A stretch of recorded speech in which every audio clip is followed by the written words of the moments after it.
rántí ìgbà tá a wà ní school yẹn. Ìyàwó. Ọ̀rẹ́ mo rántí jà school life dùn. You can say that again. School life dùn. Ṣeré àwọn bọ̀bọ́ mẹ́rin kan tí wọ́n look young tó look fine báyìí tí mo rò bí akọ́tìsì ni wọ́n tí mo ní kan ní wọn ọ̀gá wọn post mi ní time yẹn tí mo fi ṣakọ. Mo padà jẹ́ṣẹ́ bọ̀bọ́ yìí. Ajé mo padà jẹ́ṣẹ́. Joking bíi ti báwo. Mo padà jẹ́ṣẹ́. Olúbẹ̀ ò lè ṣe bẹ́ẹ̀ mọ́. Olúbẹ̀ ọwọ́ yẹn dùn. Èmi ti gbà báyìí pé sí ẹgbẹ́ tó bá ti ló bá fẹnu sí ìfẹ́. Go ahead. Ṣé o mọ̀ wípé wọ́n sọ wípé ìgbín tẹnu mọ́gi ogun èmi angel ni mò ń jẹ́ bẹ́ẹ̀. Come on fi tó má lọ rò rárá. Má fi boyfriend ẹ ṣọ́ mi. Ohun tí sọ fẹ́ yẹn. Má fi boyfriend ẹ ṣọ́ mi èmi bí mo ṣe wà olóńgbò ní ẹni tó bá fi ẹran ṣọ́ olóńgbò. I don't know. Ṣé kí wọ́n máa bẹ̀rù ẹni báyìí Ọlọ́run? You better bẹ̀rù mi. Yeah.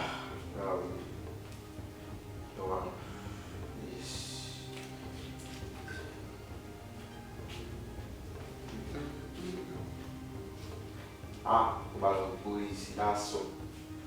3 meter. Yes. 3 meter to body. Yes. Big boy today. Big boy today. 3 meter. Ọmọ lady.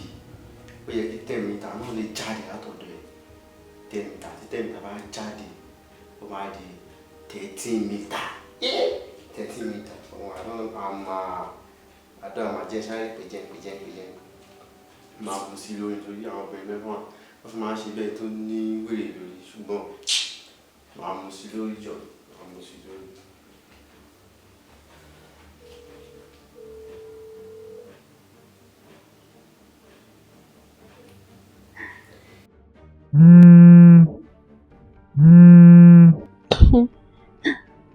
Okay. Hello. Yeah. I'm doing good. I'm doing fine.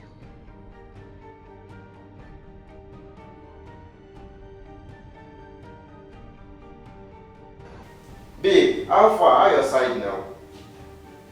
My side is fine now. Okay. Good there. Babe, I hope you didn't forget the business I told you about. No. Mo gbàgbé. And báwo mo ṣe máa gbàgbé nǹkan bẹ́ẹ̀? Okay, babe. I trust you. When it comes to money, you don't joke with it. Okay. I don't joke with money. That is true, sha. Babe, ìgbà wo ni kí n ṣe transaction yẹn? Oh, my better will shiny Sunday so that on Monday I'll go to the bank and clear it out. Copy. My shiny Sundays here. So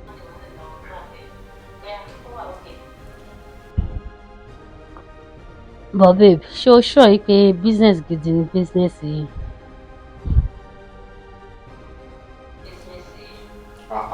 Babe, so trust me. Business is getting business of you. In fact, after this business, tell your mommy, tell your daddy that I'm coming to pick my wife because I'm already profit getting. It is a lie. Omi, after this business, you are coming to meet my parents. Yes, of course. I'm coming to pick my wife. So, get ready to be the wife of the owner. Oh, okay. I can't wait to be the owner, one and only. I can't wait. Seriously? I'll be expecting the money on Sunday, you know, so that I'll... Oh, okay, no problem. Love you, baby. Bye. Wow. Àwọn àgbà sọ wípé ẹni tá à ń gbéyàwó bọ̀ wá bá kì í ga. Má ga. So, bọ̀bọ̀ tí mò ń béèrè lọ́wọ́ rẹ̀, kí ló tó fọ́ fún bọ̀bọ̀ yẹn?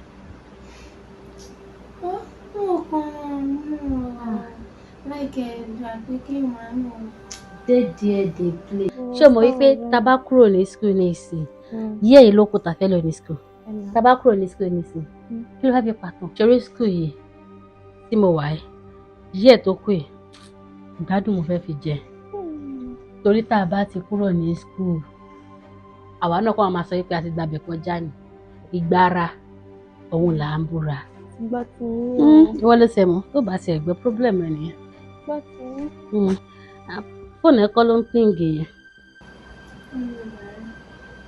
Wọ́n ló wá mẹ́sẹ̀jì láwọn bọ̀bọ̀ yẹn.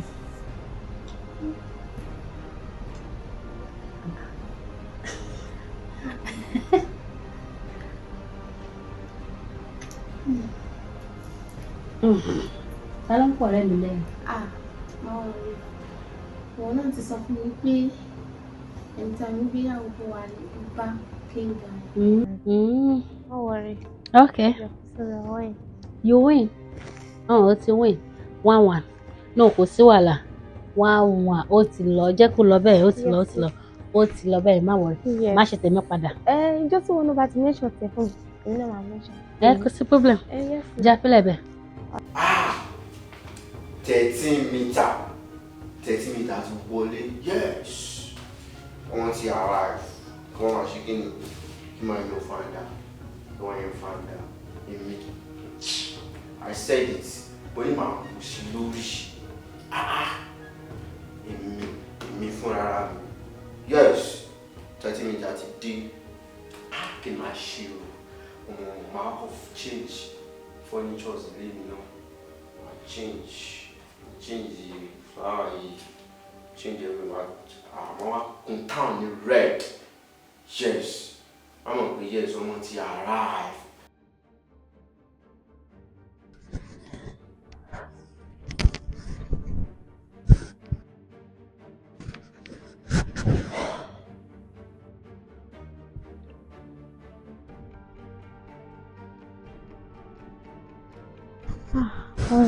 Ayé mi.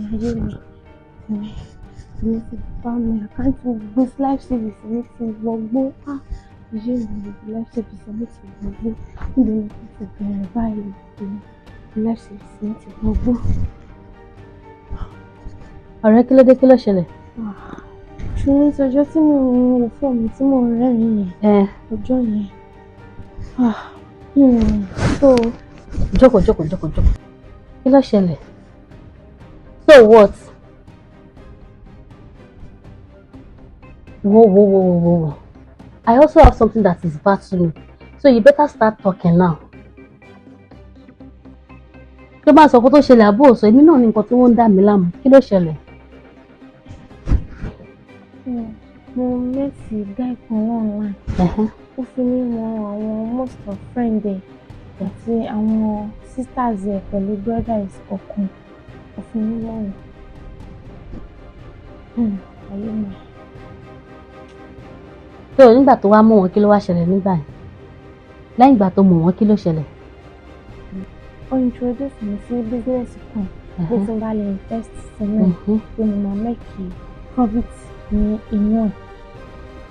Nǹkan tí a jọ ń sọ tẹ́lẹ̀ nìyẹn. Okay, that is what couples do. Òṣè ọ̀rẹ́ mi ó ní mo máa mú 10 million naira wá wípé òun máa fi 7 million sí, òun máa fi 7 million kalẹ̀ pé kí n mú 3 million wá. Mo ṣe ó dẹ̀ ní tí profit bá ti jáde a jọ máa pín 50-50. Nǹkan tí mo expect nìyẹn o. Kí ló wá ṣẹlẹ̀ next? Sórí ọ̀rẹ́, ní tó ṣẹlẹ̀ next ni pé 1 million péré ló wà lákàntì mi. Torí ẹ̀ mo gbélé family mọ̀ sí mi ta. Àti 1 million àtowólẹ̀ tí mo gbé tà gbogbo pátápátá ni mo ti send sí. Mo ti send sí báyìí tó ti pè mí pé òun ti receive alert. Nọ́mbà ẹ̀ ló lọ mọ́ rárá tó.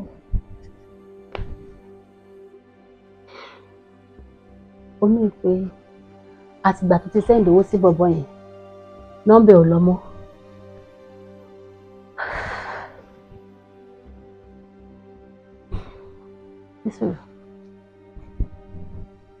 Ọjọ́ wo gan-an ló send owó sí?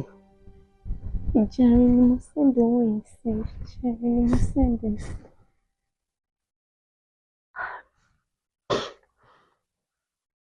Nísìnyí, má sọ fún mi pé ìjẹrin ló send owó sí bọ̀bọ̀ yẹn. Ìjẹrin ni mo lè máa parọ́ fún ẹ̀.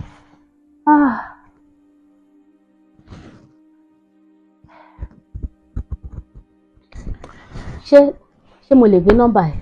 Ṣé mo lè rí nọ́mbà bọ̀bọ̀ yẹn? Oṣù máa gẹ̀ẹ́tẹ̀ lórí fóònù lọ́wọ́ lórí fóònù. Jọ fi hàn mí, ọ̀rẹ́ jọ fi hàn mí.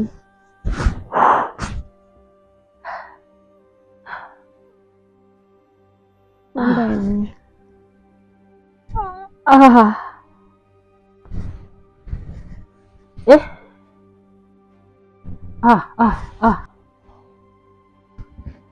Omi ìfẹ́ nọ́mbà bọ̀bọ̀ yẹn nílé. Nọ́mbà ẹ̀ ni. Ayé mi nísìnyí. Fún mi ní fọ́tò ẹ̀. Ṣé mo lè rí fọ́tò ẹ̀? Jẹ́ wo fọ́tò ẹ̀. Okay.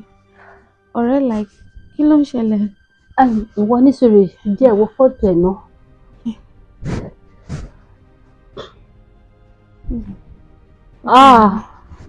Ayé mi. Kí ló ń ṣẹlẹ̀? Kí ló ń ṣẹlẹ̀ ọ̀rẹ́?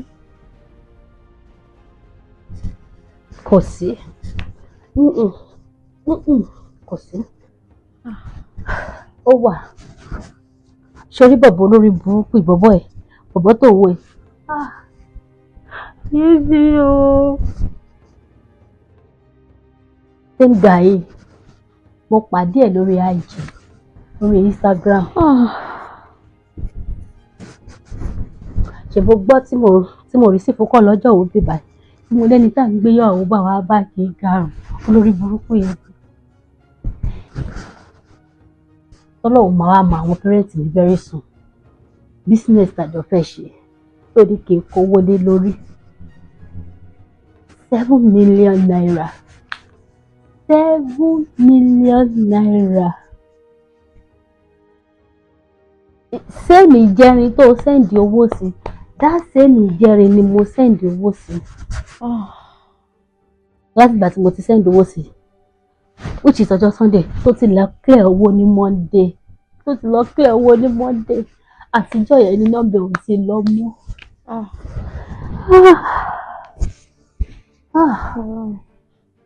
Ayé o. Ayé gbogbo life savings mi ló ti lọ.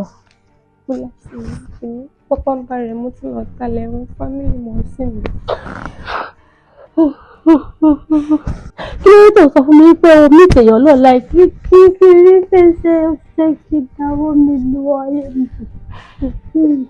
Jọ ṣé èmi ló yẹ kó tún máa blame? Mi ṣe ní blame ẹ. Kí ló dé tí wọn náà èmi náà ń béèrè lọ́wọ́ pé ta ni wọn náà bá sọ torí pé ní tá à ń gbéyàwó bọ̀ papọ̀ kí n ga ọ. Nítorí ẹni wọn náà ṣe wá sọ fún mi pé ní tá à ń gbéyàwó bọ̀ bá kí n ga ayé mi.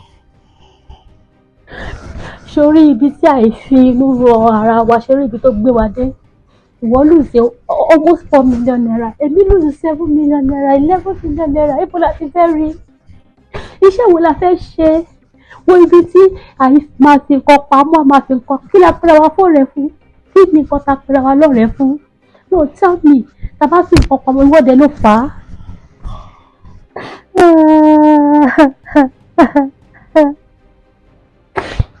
Akẹ́kọ̀ọ́ lọ report ẹ̀ ní station. Àyíṣẹ́ bá rí kọ́ lẹ máa mú ni. Àwọn Yorùbá bọ̀ wọ́n ní ẹni tí a bá ń bá rìn a kì í fura sí, ẹni tá a bá dẹ̀ fura sí dẹ̀rẹ̀ a kì í bá rìn. ayé mi. Àbí kí ni kókó ọ̀rẹ́ tá ń ṣe tá lè fi ná ara wa? Ẹ wo ibi tí bánú sọ má bẹ́ẹ̀ nìyàn sọ ọ̀rẹ́ tá ń bára wa ṣe, ẹ wo ibi tó gbé wa dé. Owó rẹ̀ always close to 4 million. Ebi rẹ̀ 7 million mi nígbẹ̀kẹ̀lé kọ̀ọ̀kan mọ́. Ó ga ó ṣe olórí burúkú ni bọ̀bọ̀ yẹn lẹ́dàá fi máa dá fún.